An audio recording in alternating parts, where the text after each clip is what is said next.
গ্রামের এক কৃষক ছিলেন। তিনি এক সময় মনে করলেন যে আজকে একটু হাঁটতে হাঁটতে জঙ্গলের দিকে যাই।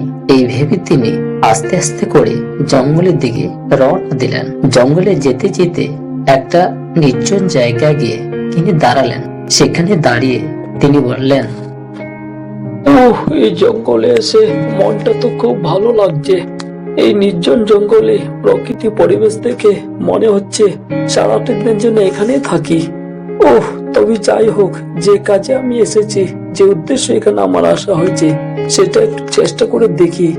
গিন্নি বললেন, এই জঙ্গলে একটা জাদু গাছ রয়েছে। সেই জাদু গাছের সঙ্গে দেখা করতে পারলে মানুষের নাকি ভাগ্য পরিবর্তন হয়ে যায়। যাই, সামনে যাই, দেখা যাক সেই জাদু গাছটিকে দেখা করতে পারছি কিনা। ভাগ্যে যদি থাকে, গিন্নির কথা সত্য হোক, এই আশা করছি।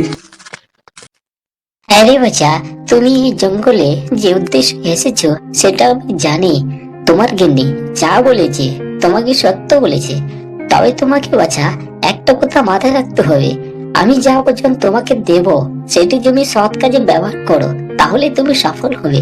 যেদিনে তুমি আমার বচনের অসৎ কাজে ব্যবহার করবে, সেই দিন তোমার সবকিছু নষ্ট হয়ে যাবে। এই কথাটা যেন মনে থাকে। যাও, আমি তোমাকে আশীর্বাদ করলাম। তুমি মন থেকে যা চাইবে তাই হবে। তবে তুমি সেটাকে মাসে 2 বারই করতে পারবে, তার বেশি পারবে না। তবে আমার বচনে তোমাকে অসহায় লোকদের সাহায্য করতে হবে, সেই কথাটা তোমাকে সর্বদাই মনে রাখতে হবে। স্মরণে রেখো, কেমন? যাও।